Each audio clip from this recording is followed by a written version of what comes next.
Halo,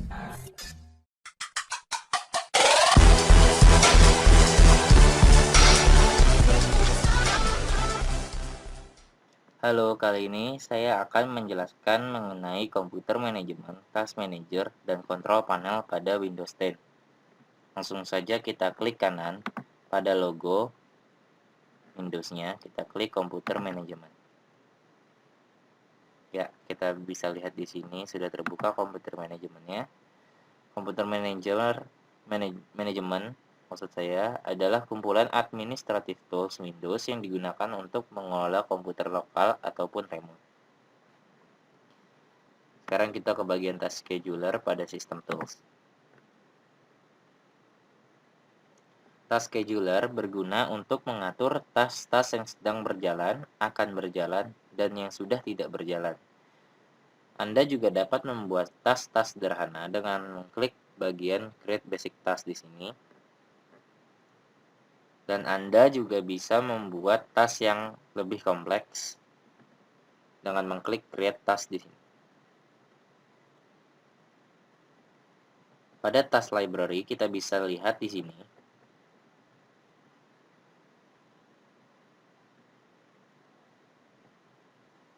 Di sini kita bisa lihat terdapat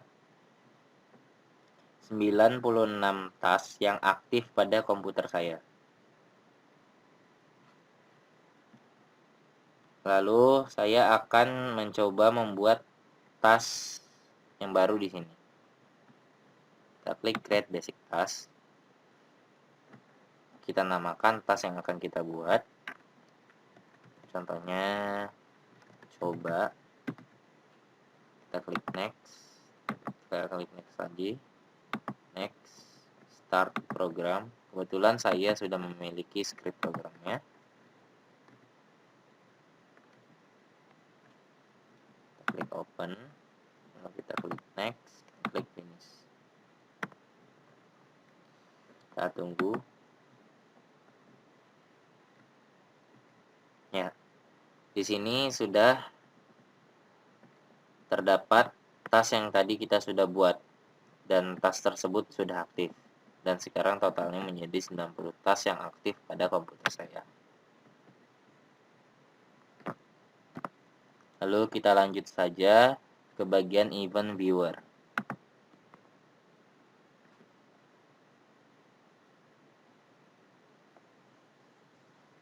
Ya, Event Viewer berguna untuk melihat bermacam-macam event yang terjadi pada komputer kita.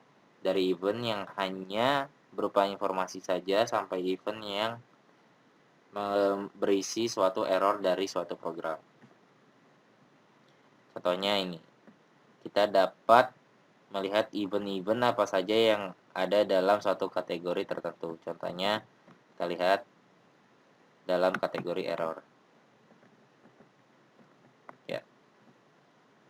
Untuk melihat detail dari suatu event dalam suatu kategori, ya, Anda dapat double klik pada nama event tersebut. Contohnya ini divrak, kita klik 2 kali. Ya, kita klik di sini 2 kali. Ya, di sini terdapat details dari event dalam kategori error kita. Kita bisa melihatnya dalam XML view. Ya, jadi seperti ini kegunaan event viewer. Ya, kita langsung saja ke bagian shared folders. Pada shared folders ini kita dapat melihat folder-folder apa saja yang tershare dengan komputer Anda. Kita lihat di sini. Contohnya ini. Berikut merupakan folder-folder yang tershare dengan komputer Anda. Langsung saja kita ke bagian local user and group. Ya. Pada bagian local user and group, Anda dapat melihat user dalam komputer Anda ataupun user yang tershare dalam suatu jaringan dalam grup. Kita lihat user yang ada pada komputer Anda. Berikut merupakan contoh user yang ada dalam komputer Anda. Bagaimana untuk suatu user yang tershare dalam satu jaringan dalam grup? Kita coba lihat. Ya, berikut merupakan user yang tershare dalam suatu jaringan dalam grup. Kita langsung saja ke bagian performance. Ya, pada bagian ini Anda dapat melihat performa dari komputer Anda. Untuk melihat detail proses-proses yang terjadi pada komputer Anda dapat mengklik bagian Open Resource Monitor. Yang ada di sini. Ya. Ini merupakan tampilan Open Resource Monitor kita. Anda dapat melihat detail penggunaan prosesor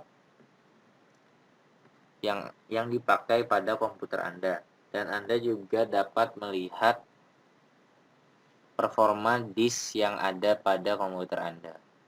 Bagian sini. Dan Anda juga dapat melihat bagian jumlah penggunaan RAM yang ada pada komputer Anda. Lalu Anda juga bisa melihat penggunaan network yang ada pada komputer Anda. Kita lihat di sisi kanan. Di sisi kanan terdapat grafik dari penggunaan CPU, disk, network, dan memori. Sekarang kita langsung saja ke bagian Device Manager.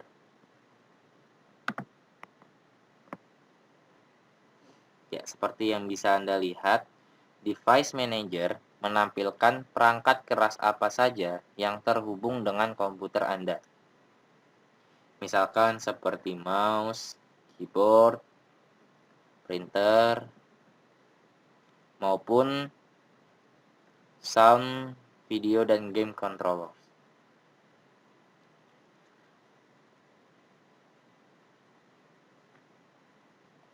Untuk melihat detail dari salah satu device, Anda hanya perlu mendouble-klik pada nama device-nya. Contohnya, saya akan melihat detail pada graphic card yang saya gunakan pada laptop ini, komputer ini. Kita klik dua kali pada driver grafik yang saya gunakan, AMD Radeon RX 460. Ya, kita dapat melihat detail dari device yang saya gunakan di komputer ini. Lalu sekarang kita ke bagian disk management.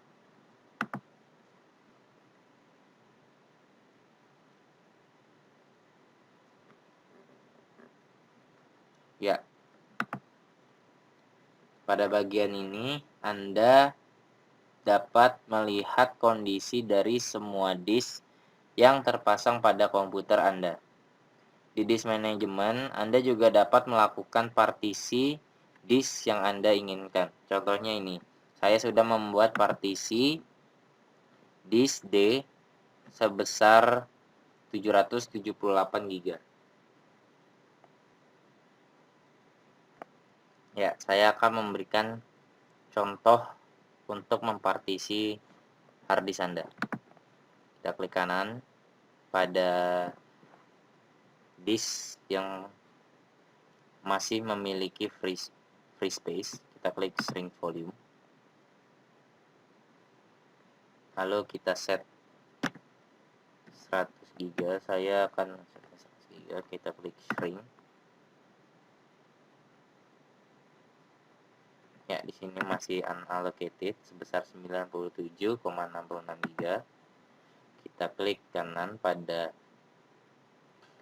space yang masih unallocated, ini simple volume, kita klik next. Kita assign ke drive letter F, klik next, kita klik finish.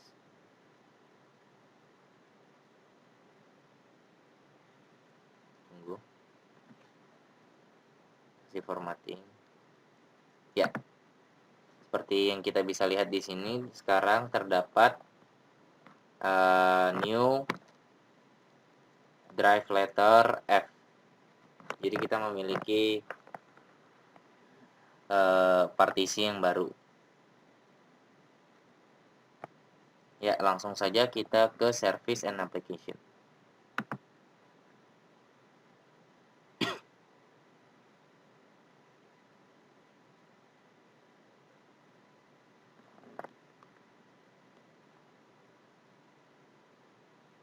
Kita klik Services. Ya, pada Services, semua aplikasi yang ada pada Windows akan ditampilkan nama dan deskripsi suatu service, status serv, dan juga satu service tersebut, apakah sedang berjalan atau tidak, dan startup type-nya. Seperti kita bisa lihat di sini. Seperti kita bisa lihat di sini, startup type dibagi menjadi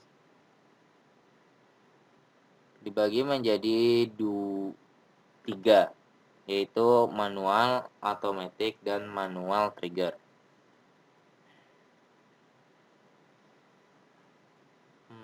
Manual adalah jika startup type-nya manual, maka service tidak akan dijalan pada saat komputer dinyalakan.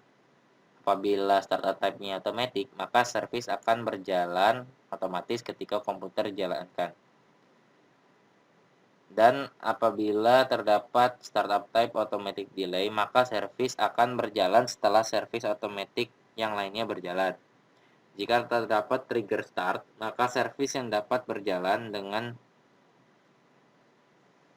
trigger tertentu. Jika startup type-nya disable, maka service tidak akan dijalankan dan harus diaktifkan dulu. Untuk melihat detail dari salah satu service-nya, Anda hanya perlu mendouble-klik pada nama service tersebut. Contohnya, saya akan melihat service dari Bluetooth handsfree. Details, ya. Jadi kita lihat di sini, kita dapat melihat detail dari service Bluetooth handsfree.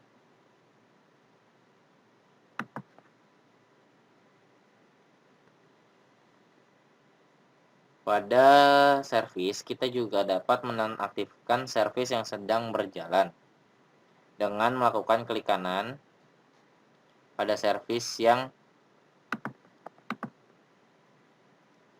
akan kita berhentikan. Kita klik stop. Ya, contohnya seperti itu. Berikut merupakan penjelasan pada bagian komputer manajemen. Lalu saya akan menjelaskan tentang task manager. Langsung saja kita klik kanan pada bar, lalu kita klik task manager.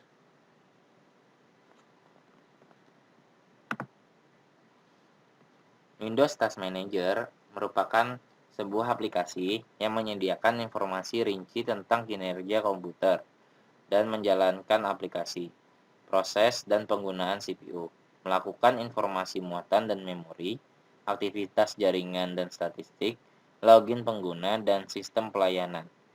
Task Manager juga dapat digunakan untuk menetapkan prioritas proses dan afinitas prosesor. Secara paksa dapat juga menghentikan proses dan mematikannya, atau mengaktifkan ulang. Hibernasi atau clock off dari Windows juga dapat dilakukan. Windows Task Manager diperkenalkan dengan Windows NT 4.0. Versi sebelumnya dari Windows NT termasuk aplikasi Task List yang memiliki fitur jauh lebih sedikit.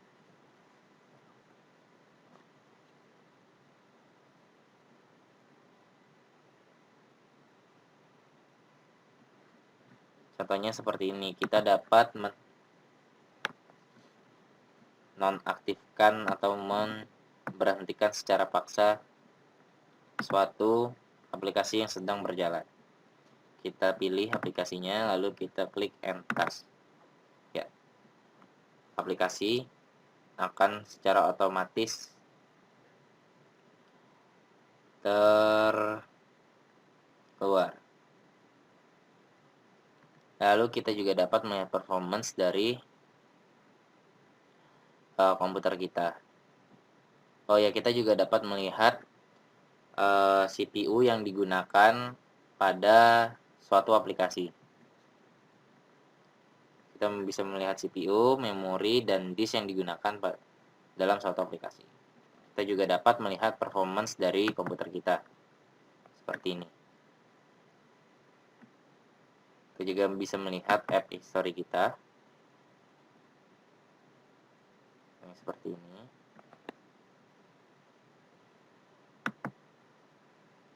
Kita juga bisa melihat aplikasi yang berjalan pada saat starting up komputer kita. Kita juga bisa melihat usernya.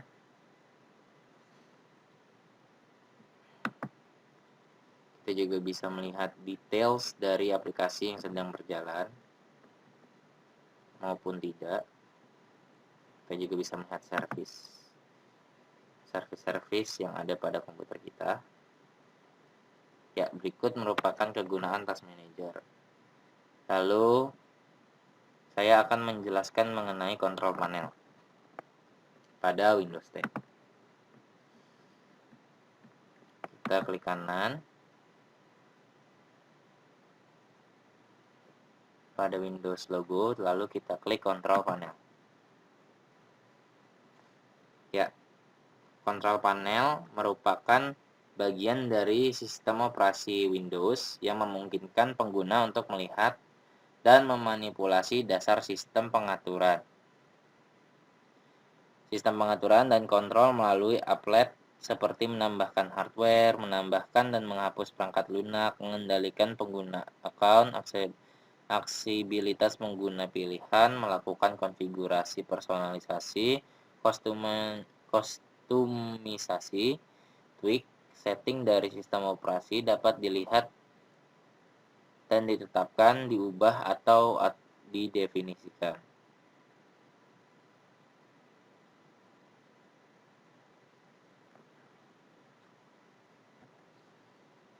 Ya, saya akan menjelaskan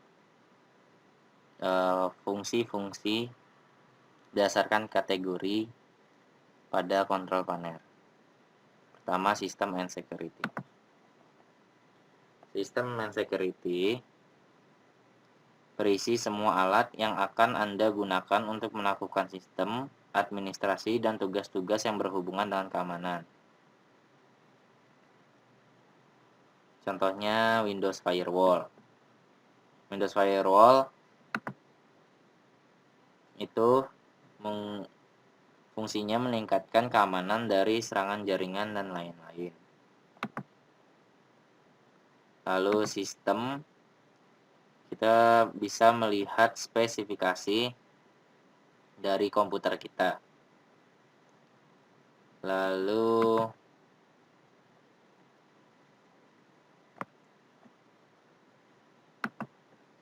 power option. Power option berguna untuk memaksimalkan performa komputer kita. Contohnya seperti ini, kita bisa memilih balance atau power saving. Di sini juga ada high performance. Biasanya digunakan untuk keperluan-keperluan software atau aplikasi yang berat.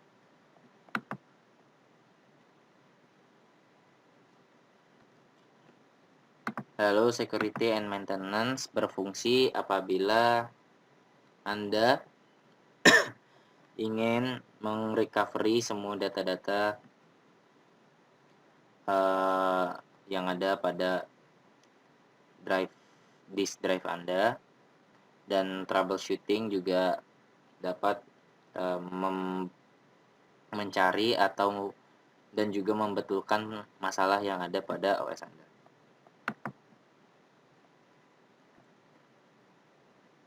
Lalu file history itu berguna untuk men-save file Anda. Jadi apabila dengan sengaja file tersebut rusak ataupun hilang, Anda bisa mendapatkannya kembali. Tapi saya sedang menonaktifkan file history saya. Lalu backup and restore. Anda bisa melakukan backup dan merestore data Anda di sini. Lalu BitLocker drive encryption. Jadi Anda bisa menlock drive yang ada pada komputer Anda. Lalu storage space, di sini Anda bisa mengatur storage space pada disk Anda.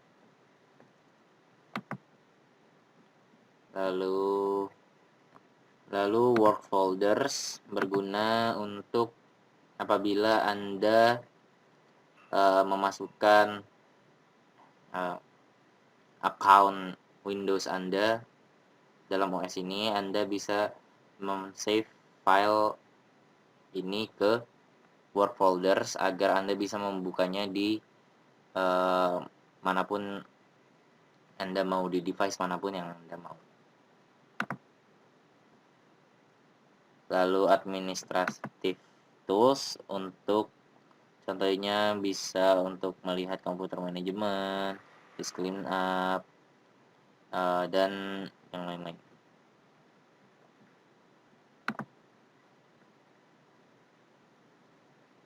Flash player ini merupakan software eksternal yang Anda bisa download.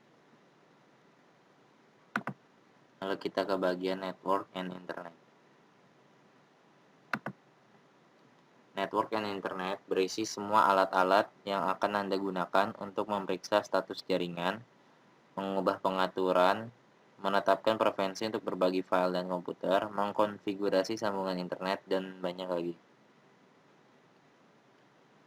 Contohnya ini, network and sharing internet. Untuk melihat status jaringan Anda, ataupun Anda juga bisa mengkoneksikan ke jaringan untuk laptop, untuk komputer Anda. Atau Anda juga bisa melihat perangkat yang digunakan dalam jaringan, dan terdapat juga pengaturan wireless. Lalu home group. Home group berguna untuk mengatur jaringan peer-to-peer yang telah didesain ulang untuk mempermudah user untuk melakukan setup home network.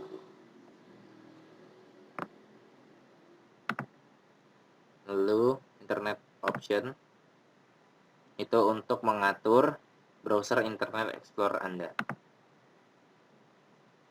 Infrared apabila Anda memiliki hardware infrared. Hardware and sound berisi semua alat yang akan Anda gunakan untuk menambah atau menghapus printer dan perangkat keras lainnya. Contohnya sistem perubahan suara, mengkonfigurasi autoplay, dan update driver. Device and printer untuk melakukan konfigurasi hardware atau printer yang terdeteksi pada komputer. Anda juga bisa menambahkan device secara manual di sini. Di sini Anda juga bisa menambahkan printer secara manual. Lalu autoplay. Autoplay merupakan suatu alat untuk mengubah default setting CD, DVD sehingga secara otomatis dapat memutar musik, melihat gambar, menginstal program, dan memainkan game secara langsung. Lalu sound. Ini untuk mengatur pengsuaraan dan hardware yang digunakan pada PC.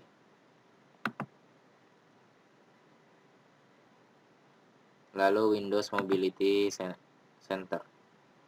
Digunakan untuk mengatur kecerahan layar, contohnya di sini. Lalu Anda juga bisa mengatur volume audio. Lalu Anda juga bisa melihat status baterai dan mengganti power plan-nya. Lalu Anda juga bisa rotate screen. Ini juga bisa Anda mengatur display lain yang connect ke komputer Anda. Power option ini digunakan untuk memaksimalkan performa komputer Anda.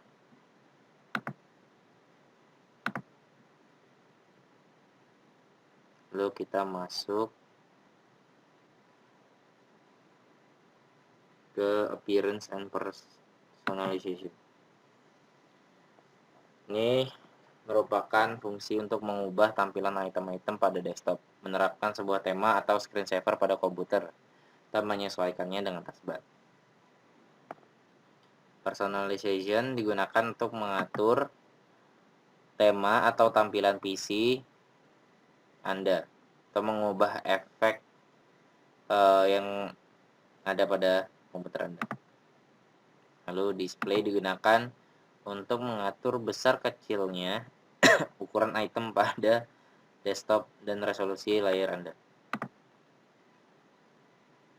Taskbar and navigation membuat pengaturan pada taskbar seperti menyesuaikan icon yang terdapat pada taskbar Anda. Ease of Access Center menyesuaikan tampilan PC. Fungsinya untuk menyesuaikan tampilan PC seperti mengatur kontras, besar kecilnya teks atau icon dan lain-lain agar mudah dan nyaman digunakan oleh user. Terus File Explorer option itu berguna untuk pengaturan single click atau double click untuk membuka sebuah folder serta mengatur apakah sebuah folder ingin ditampilkan atau disembunyikan. Lalu font berfungsi untuk mengatur tampilan font Anda dalam PC Anda.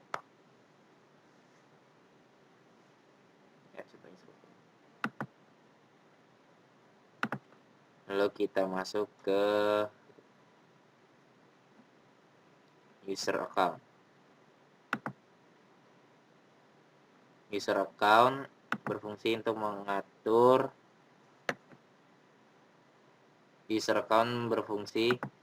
mengatur password dan identitas pengguna untuk menjaga keamanan PC.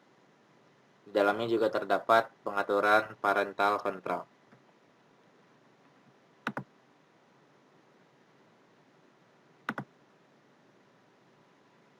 Credential Manager berfungsi untuk membolehkan pengguna menyimpan username dan password sehingga dapat login secara otomatis pada situs atau komputer dalam suatu jaringan. Lalu kita masuk ke program. Di sini program berfungsi sebagai untuk menginstal software, gadget, dan mengatur update atau mengunduh atau memodify program baru dari internet. Program dan features berfungsi untuk menginstal program, mengatur aktivasi, pengunduhan otomatis, fitur-fitur pada Windows.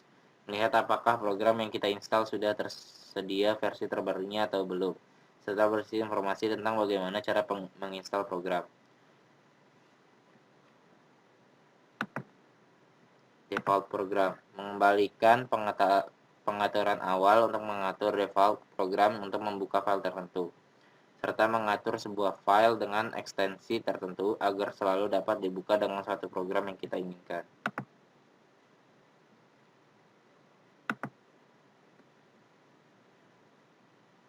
Ya, berikut merupakan penjelasan mengenai komputer manajemen, task manager, dan kontrol panel pada Windows 10. Terima kasih telah menonton.